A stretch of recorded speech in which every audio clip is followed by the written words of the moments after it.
Hi, my name is Michael Campbell. I'm the Executive Director of Westwords. Westwords is Western Sydney's literature development organisation, or more simply, we facilitate, create and share the stories of Western Sydney. In our various programs, we create pathways for writers of any age to create and share their stories. And we begin that with school-age children in primary school, in high school. And we have a schools program, which is fully customised to meet the needs of the schools, the students and their teachers.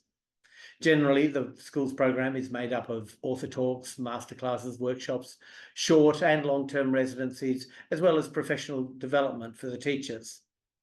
In 2023 alone, we work with 38 schools across Western Sydney as part of our broader program. We never go into a school with a one-size-fits-all approach.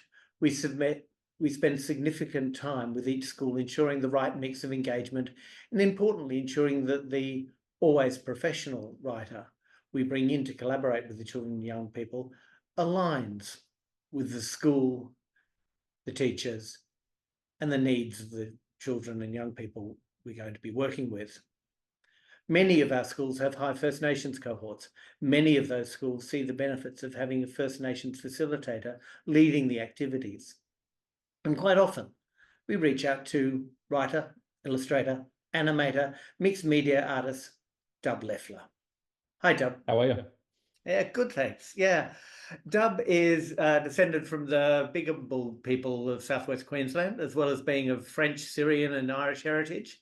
He has written and or illustrated 25 books, many of them award-winning. Dub has taught and delivered workshops in Australia, Scotland, Indonesia and the United States. And for us, he's done numerous talks, workshops and writer-in-residence program in a variety of school settings across Western Sydney. So I thought, given the amount of work you have done both with us and not with us, are there differences when working with Aboriginal kids as opposed to other diverse school populations? I mean, how do you respond?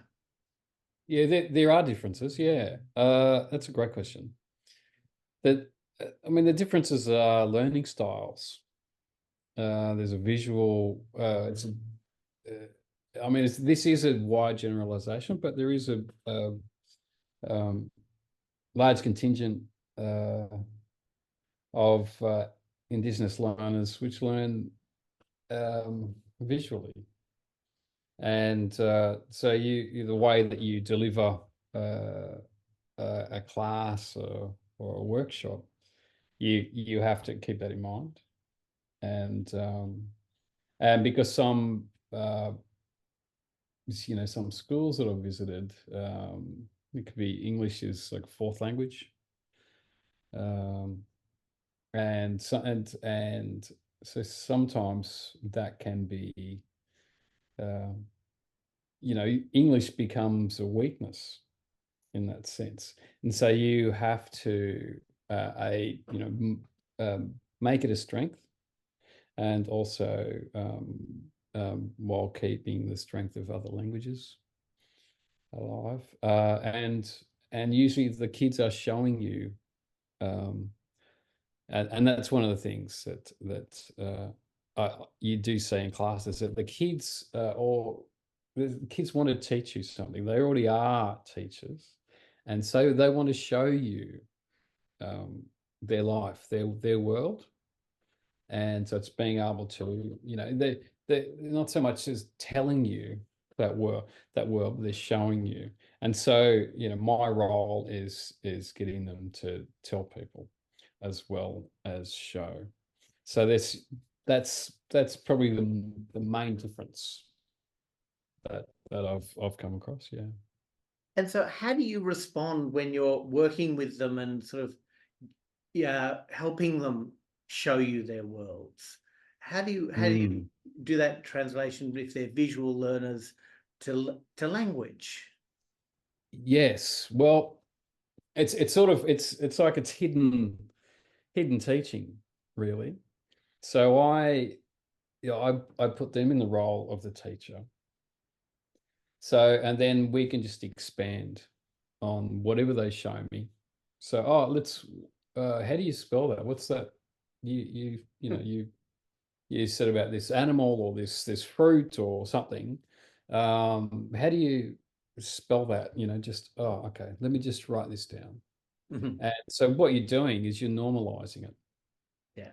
So they just see it's part and parcel. So, and that way, uh, they're respected for telling the story, and they can see that their story is valued. And all you're doing is you're just recording it in a different way. So you're just showing them, well, we can record it this way, and because you already know how to tell the story, and you can show them, so you supplement the story. Um, so yeah, that's that aim of where you're hiding your teaching. So it's a um, it's a conversation really with the kids, and you'd get them to lead it Right. because then you find out what's valuable to them, Yes. and if they can, well, write it down, just write that little bit down, and that's what I'm doing with this school at the moment. I can see that they're all got their own stories, and they're a great bunch of kids, and I just guide them. So if I can see something's coming up, or there's a story there, or they want to say something, want to describe something, I just sort of tease that out of them. Um, yeah, so it's all about normalizing the process. Right. So Mm. the with the sort of the as you're talking about the navigation between writing and reading and oral storytelling and visual as storytelling, how did that kind of process, because you're working into schools, Mm, mm. there's sort of the literacy aspect of that. And if you're doing hidden teaching, how do you navigate that sort of what you're doing with the students in the school setting? Yes, yes. Uh, so one of the things I like to do is we're talking about getting the kids as teachers.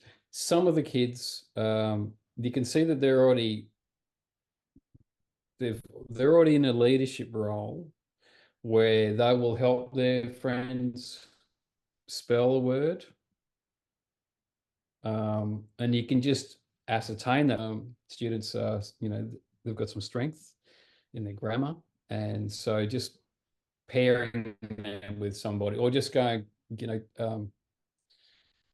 just getting them to help their classmates.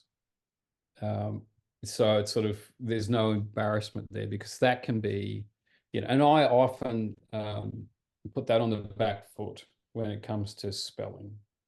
And because I mean, language is always changing anyway, um, particularly the way that we record things, and there's all this shorthand now, and so it's always keeping it relevant to them too, because they're different generation, and so though the way that they will write something down will will be different. And so it's just letting them be able to do that without fear of persecution. You're going to get in trouble if you're not spelling. That being said, though, if I can get their, some of the cohort to actually help their other students, then um, then my job is done. So it's sort of, it's just this, you know, um, it's not at the top of the list, even though it's very important. I just make sure um, that it's seen as if it's in the background for the kids, so they're not threatened by it. So it's got to be a non-judgmental setting. I just, as long as it's in the how you model it, how you um, if I spell something wrong in front of them, then actually this is blah blah blah. So I own that mistake. Uh, Yeah. So it's all about modeling when it comes to spelling and grammar. Yeah. Just on extending on from that sort of modeling, is how much or little do you emphasize your heritage? Yeah, well, it depends on the group, and it depends on the questions that they ask. So some questions, um, they just want to know your family, and that, I mean that when you're dealing with Indigenous students, that's the number one thing that you need to do with the kids before you teach, right? You've got to connect with them, and you do that through family. So straight away, oh right, blah blah, blah. And you're also modeling. You're like, well, you're modeling that you are proud of your heritage, but also not making a big deal of it. Not saying that that is all you're capable of, or that's your whole identity. Yeah. So it's all. I mean, like, and I'm an open book. So I always have photos of my family that I share with them first, and so they get to see me as a little kid, the same age as they were, and they can see that whole journey. Whereas I can just go, oh, and by the way, I'm Aboriginal at the end, or don't. So they can just go, oh right, like it's not. It's while it's a part of who I am, it isn't why I've been successful. But I can show them that journey and show them that everybody, doesn't matter their walk of life, if they do these certain steps, take these certain steps, they can achieve what they want to achieve. And then you can go, oh, and also I'm Aboriginal, or I'm from the Torres Strait. So it's added to it. It's not. It's yeah, like it's just you hide the importance of it just by not making a big deal, and so it's normalized. So you want Aboriginal success, Indigenous success to be normalized. So there's, oh cool, this person is a doctor, this person is a pilot, or whatever it is, and it's because of their hard work that they got there. Yeah.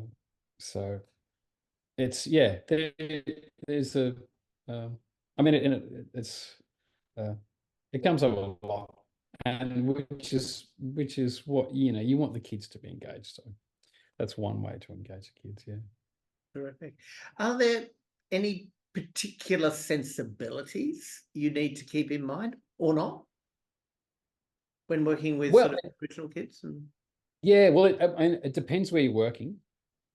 For instance, I mean, I've worked in a lot of schools, some entirely Indigenous schools, and like for instance, if you're in, especially in the centre, you're working in schools in the centre, and you see kids that have got a shaved head, then there's probably some sorry business happening, and so you have to alter the way that you teach, and so you may not get anything from those kids, and that's fine. I mean, they're going through something traumatic, whether there's a death in the family.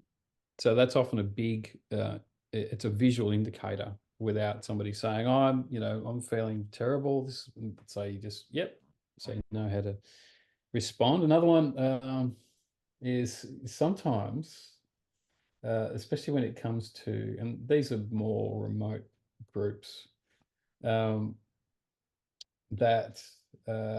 because it's a kinship system, so some are so some kids can't sit next to each other, and so you can't, but all the kids will know. They know who they're allowed to sit next to and which group, and so they will do that, and that's all part of them being a teacher. Anyway, I think it's the sensibilities are that knowing knowing Indigenous history. I think that's key. Like that should be normal. So you can converse with the kids, and that goes across the board, whether it's a remote school or in in the middle of Sydney. So it's so that there are differences, and it depends on where, and those sensibilities. If um, uh, the Aboriginal history of that area, or just generally, then it stands you in good stead, because you're investing in it shows the kids that you're actually investing in their history, so and that you value it. So Yeah. So when I know with us, when you do it for writers in residence, quite often we work to creating a publication yes. on the writer in residence. For particularly those Aboriginal kids, what does that give to them? What's the point of doing it for them, if there is a point? Well, a sense of value for themselves, and because you ask them to tell you a story, and they will tell you. They want to share, their life with you. They want to share something that's happened because it's affected them, and so you can see the value. You can see actually how something has affected children, and what affects them. And so it helps you. It helps you be able to deliver a you know a better service for them. But it's self value, really, that they see value in themselves, and the stories that they're part of. Yeah, because there's a personal favorite. For one of the schools we worked into with Mount Druitt Public School, and you did these beautiful sketches of the kids there. There it is, yeah, memories and dreams, and these are the kids that you worked with. It was a beautiful kind of, from my cultural perspective, a beautiful gift you gave them. And I'm sure that, if from what you said, that sort of, that valuing that you did of them. Yeah. Well, it's that was amazing. And I mean, a lot of those kids, they had some serious issues that they were dealing with. Yet they turned up to every class, and they participated. They not only participated, but they enjoyed the class. They saw that value, and things that these kids were talking about. Well, I want to be a doctor, and so they already want to help people, and they want to contribute to society, and selfless. These kids are very selfless. And it's just like, if you can show them that, and show them that that's actually a really cool thing that you're doing, and that part of you, which is, people will value that part, it's a testament to them. And yeah, that was really cool. Actually, it was great working on that book. Yeah, no, and we're continuing working we're in Blackett Public School at the minute. So we don't have a lot more time left together here. But I was just wondering if for the teachers, as they are watching you work with the students that are under their tutelage and care, is there anything particularly you would like, because what you were saying a lot of the teaching is hidden. I'm wondering whether or not there's sort of something to make overt for the teachers, just to say, look, whilst I'm here doing it hidden, this is actually what I'm doing. Is there anything that in particular just to help them out? Yeah, well, I guess it's just, I mean, you can just point out that when the kids have taught you something, and by just saying, thanks for teaching me that, that is a very strong message, um, that, there's inherent value there. And you've put them on this, in a way, you have put them on this, you're operating on the same level. Whereas, it's not about control and telling the kids what to do. Uh, it's an equal process. And so just by, pointing out that they actually are um, teaching and teaching well as kids, and then it becomes normal. So Yeah. they'll continue that behavior. Yeah.